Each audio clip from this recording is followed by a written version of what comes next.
Hold up, sir. Step back for me. I'm a surgeon. I'm on my way to an emergency surgery right now. Here's my Keep your ID. hands where I can see them. Let me look at that. Please, I have a patient on the table. Call the hospital. You can verify me in 30 seconds. People say a lot of things. Is this because I'm black? Let me check something. Stand by. Track 632, go. Need to confirm on a Dr. Marcus L. Has Dr. Carter come through here? Black male surgeon. Scrubs, ID badge! No, nothing logged. When was he due?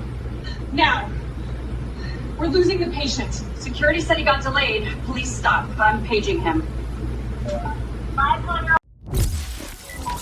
At 6:47 p.m., the OR board flashed Trauma 2 start now, and the surgeon's name stayed gray. Dr. Malcolm Carter still hadn't arrived. Lakeview Medical Center in Cleveland didn't sound dramatic. It sounded efficient. Rubber soles on waxed floors, the steady chirp of monitors, the intercom paging names that never answered.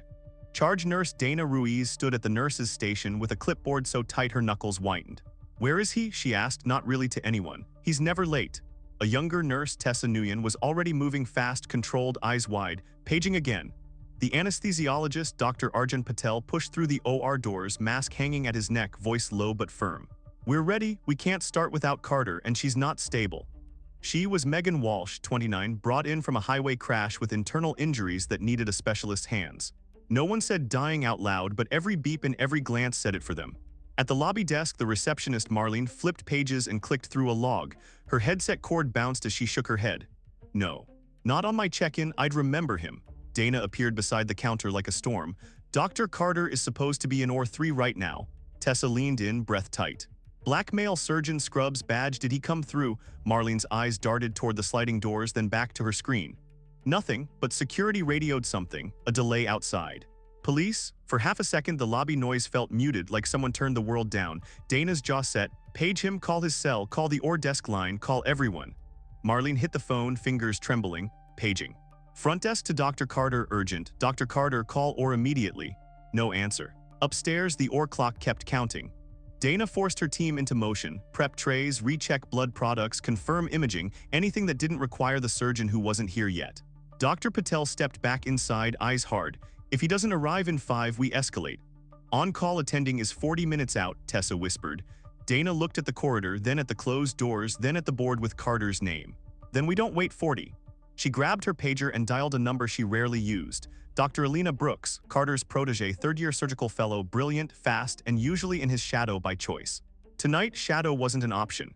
"Alina," Dana said when the line picked up, "I need you in OR3 now," a beat. Then Brooks' voice, steady but shocked, "I'm on my way." Dana hung up and stared at the hallway like she could will a man into existence. Down in the lobby, Marlene's phone finally rang back. Her face went pale as she listened. Yes, I understand." She covered the receiver and mouthed the words to Dana, barely audible. "They said he's being held up." A traffic stop. Dana didn't swear. She didn't cry. She just turned and walked toward the elevators with the kind of calm that only shows up when panic has been used up. Because if the surgeon wasn't coming, someone else had to become him, right now. 2 hours earlier, Dr. Malcolm Carter's phone lit up with one word that could move a whole hospital.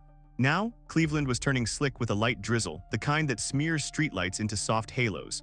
Carter had been home for exactly 12 minutes, scrubs still on, when Lakeview's OR coordinator called.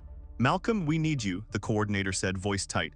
"Trauma case, Megan Walsh, internal injuries, Patel is ready, Dana is on the floor, we're staging OR3. "I'm on my way," Carter replied without asking for details. He already knew what staging meant, minutes, not hours. He pulled on a dark rain jacket over his scrubs, clipped his hospital ID where it could be seen, and grabbed his small medical bag, habits built from years of urgent nights. In the mirror by the door, his face looked calm, but his eyes were already running the checklist. Access, imaging, blood products, incision plan, contingencies. He'd trained himself to keep his voice flat in emergencies. Panic was contagious, and he refused to spread it. Outside, his car's windshield wipers worked overtime. The hospital district was only a few miles away, past the glowing emergency right arrow sign and the stretch of road where ambulances always seem to appear. He drove steady, not reckless, because speed doesn't help if you don't arrive. At 6:31 p.m., as he merged onto a main avenue, red and blue lights flared behind him. Carter's stomach dropped, not from guilt, from math. Every stop sign and every slowdown was a subtraction. He glanced at the dashboard clock, then at the wet asphalt, and forced his shoulders down. He signaled, pulled over cleanly, hands visible on the wheel the way he'd learned to do without thinking. The officer approached with the posture of someone already convinced. White male, late 40s, square jaw, hand near his belt as if the rain itself was a threat. His name tag read, Officer BHARLOW. License and registration, Harlow said, not a greeting, an order. Carter spoke evenly. Officer, I'm a surgeon. I'm heading to an emergency surgery at Lakeview. My ID is right here. Harlow's eyes flicked to the badge like it offended him. Keep your hands where I can see them. They are, Carter said. He moved slowly, narrating every motion the way people do when they've learned the rules won't protect them unless they perform them. My wallet is in my back pocket. Registration is in the glove box. Harlow leaned in, scanning the car's interior. What's in the bag? My medical bag, Carter answered. You can call the hospital. They're expecting me. Harlow didn't reach for a radio. He reached for doubt. Step out of the vehicle. Carter paused, half a breath, then complied, rain tapping on his jacket. He stepped onto the wet curb, heart racing while his voice stayed professional. Officer, he said again, this is time critical. Harlow looked him up and down, lingering in a way that had nothing to do with traffic. People say a lot of things. And right there, under the streetlights, Carter realized this stop wasn't about his speed at all. The rain didn't feel cold until Officer Harlow started asking questions that had nothing to do with the road. Carter stood on the curb with his palms open, medical bag on the passenger seat, his hospital ID catching the streetlight like a flare. A car passed and sprayed a thin sheet of water across the gutter. Harlow didn't move aside. He held his ground like the sidewalk belonged to him. Why are you really out here? Harlow asked. Carter kept his tone corporate calm, the way he spoke in trauma briefings. I told you, Lakeview Medical Center, emergency surgery. You can verify me in 30 seconds. Harlow lifted the ID badge between two fingers as if it might stain him. This could be fake. It's not, Carter said. Call the OR desk. Ask for charge nurse Dana Ruiz. Ask for Dr. Patel in anesthesia. They'll confirm. Harlow's eyes narrowed. Step back further. Carter stepped back. He could feel the minutes draining away like rain into storm grates. Officer, please, a patient is waiting. Keep your hands where I can see them, Harlow repeated, louder this time for no reason except control. Carter swallowed. He'd mentored residents through panic attacks and families through tragedy. He could manage his own breath. He could manage his voice. But he couldn't manage the question that kept rising, ugly, and obvious. He looked at Harlow, then at the bodycam clip to Harlow's chest, then back to Harlow's face. Is this because I'm black? For a beat, even the traffic noise seemed to soften. Harlow's jaw tightened. He didn't answer the question. He answered around it. Don't make this about race, Harlow said. Make it about following instructions. I am following instructions, Carter replied, steady, and I'm telling you the truth. Harlow turned his head, scanning the street like he was searching for backup or an excuse. What's in that bag again? Medical supplies, Carter said. Stethoscope, sterile gloves, paperwork, tools to keep people alive. Open it, Harlow ordered. Carter's eyes widened. I'm not consenting to a search. But I am asking you again to call the hospital. Harlow took a half step closer, invading space. You refusing? That's suspicious. Carter forced his shoulders to stay relaxed. I'm requesting a supervisor. And I'm requesting you verify my identity with dispatch or with Lakeview. Right now. Harlow's radio crackled with distant chatter, but he didn't transmit. He stared at Carter, measuring him, deciding what kind of person he wanted Carter to be. Then finally he keyed the mic. Dispatch, I need a check. Name, Malcolm Carter, possible impersonation. Verify employment at Lakeview Medical Center. Copy, the radio replied. Stand by, stand by. 2 words that sounded harmless until you knew someone was waiting on an operating table. Harlow pointed at the curb. Stay right there, Carter stayed, because moving could make this worse, and worse was something he couldn't afford. Behind his calm face, his mind ran the numbers again. Minutes weren't minutes anymore. They were Megan Walsh's life being spent without permission. While Carter stood in the rain watching the seconds drip away, Lakeview was running out of air upstairs. At 6:39 p.m., the front desk camera in Lakeview's lobby caught a blur of scrubs and panic. Nurse Tessa Nguyen rushed to the counter, leaning in so fast her badge swung. Has Dr. Carter come through here? She blurted. Black male surgeon scrubs ID badge. Marlene, the receptionist, shook her head and stabbed at the keyboard. No, nothing logged. When was he due? Now, Tessa said, voice tight. We're losing the patient. Marlene's hand went to the phone. Security said someone matching that was delayed outside police stop. I'm paging him. Tessa's fingers dug into the counter edge. Please page him again right now. Marlene pressed the intercom button and tried to sound calm. Front desk to Dr. Carter, urgent. Dr. Carter, call or immediately. Upstairs, charge nurse Dana Ruiz didn't waste a single breath on outrage. Outrage didn't move instruments. Dana moved people. Prep or 3, she said. Double-check blood, keep imaging up. Patel, what do you need ready? Dr. Arjun Patel answered without looking up from a monitor. Everything staged. But I need my surgeon. We're getting him, Dana said, even though the words were starting to feel like a lie. In the elevator lobby, Dana tried Carter's phone herself, straight to voicemail. She tried again, then again. 3 rings, no pickup. Somewhere outside, his phone could be ringing in a pocket he wasn't allowed to reach. Back on the curb, Harlow watched Carter like a problem that wouldn't solve itself. "You got any warrants, Doc?" Carter blinked, stunned by the question's absurdity.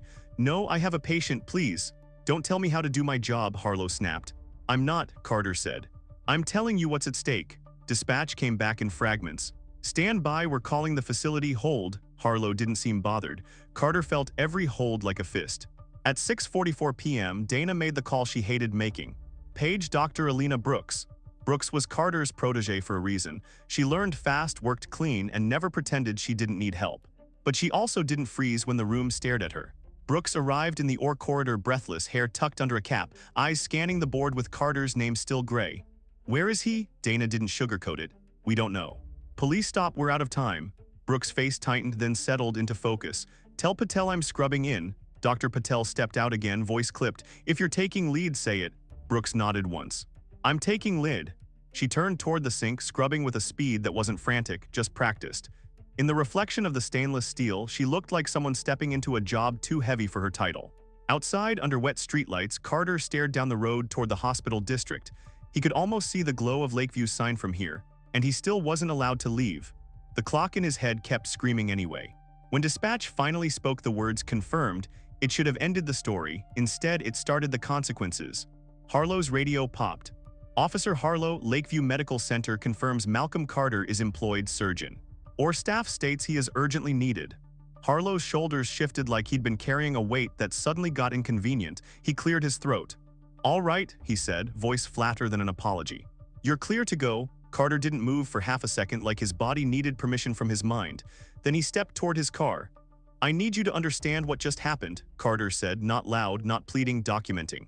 Harlow avoided his eyes. "Just go, Doc." Carter got behind the wheel, hands shaking now that he was alone, and forced the car into motion without letting panic turn into a wreck. The hospital district lights blurred in the drizzle. He kept seeing Megan Walsh's name like it was printed on the inside of his eyelids. At Lakeview, the lobby doors slid open and Carter nearly ran, medical bag thumping against his leg. Marlene at the desk recognized him instantly. Her face twisted with relief and guilt. "Oh my God, Dr. Carter, where is OR 3? He asked, already moving. "Third floor, they started.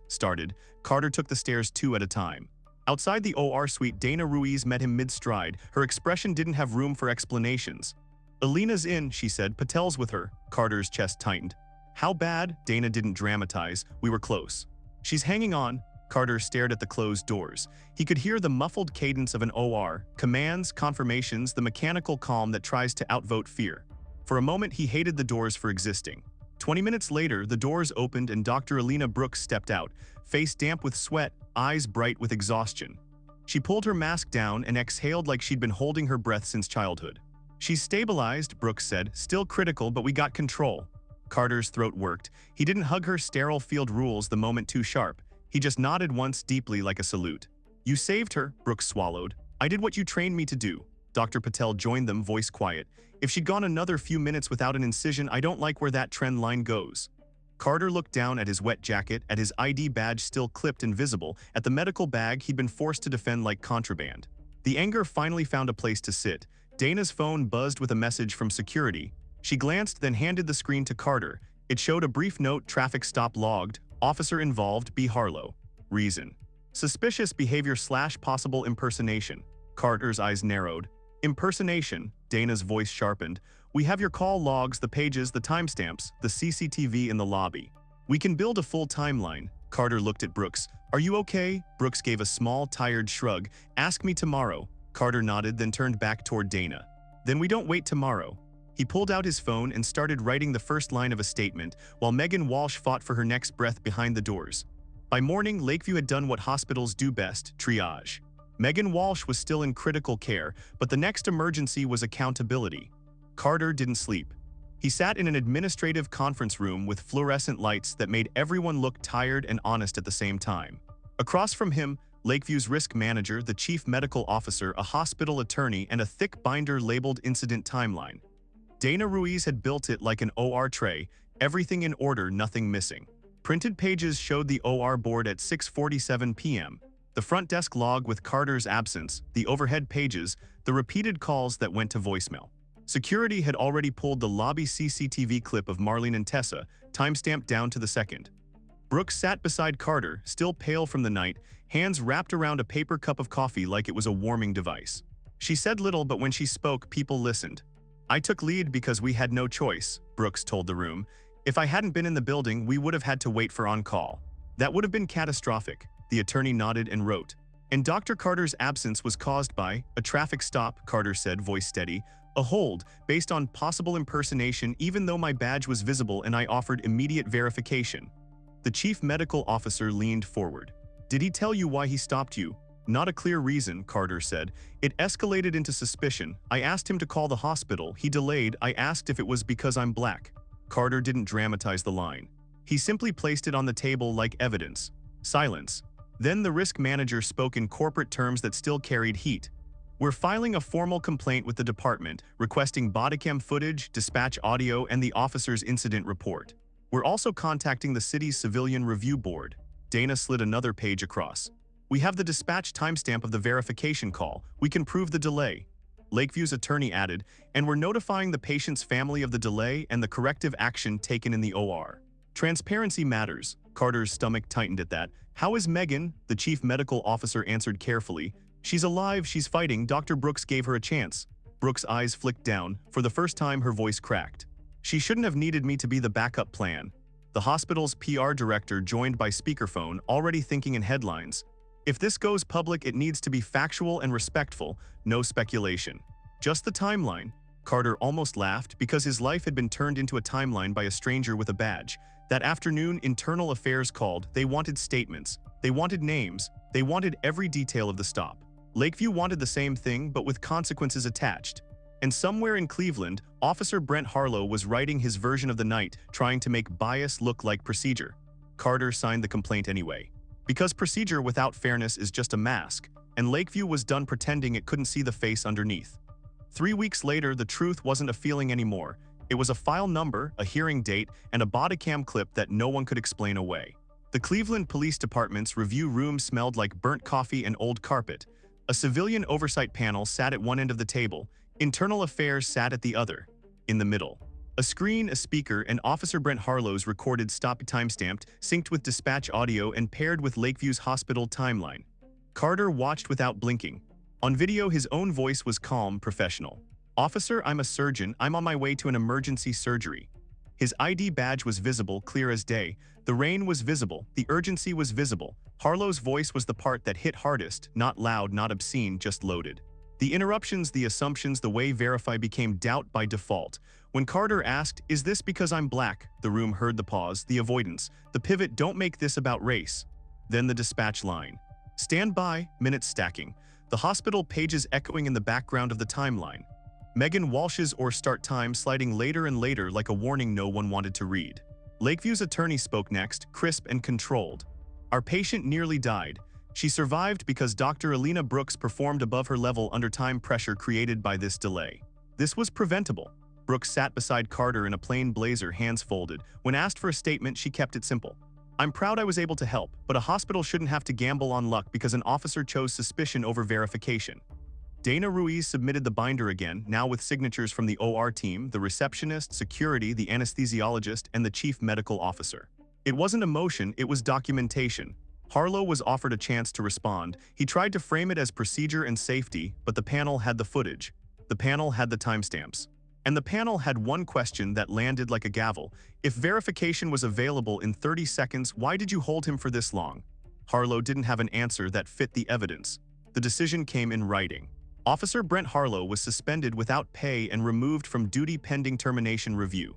The city imposed a major civil penalty and disciplinary fine tied to the misconduct finding, and the department was ordered to revise its verification protocol for time-critical medical professionals.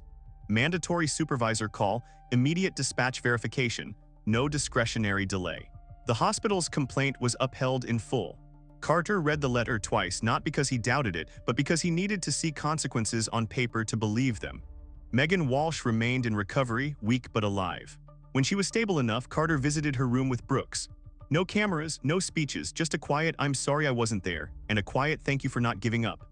Outside the hospital, the drizzle returned, soft and ordinary, like the city hadn't almost watched someone die because of bias dressed up as authority. But this time, the timeline ended differently.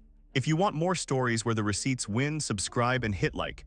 And tell me in the comments, should Officer Harlow have been fired immediately, or is suspension with review the right step?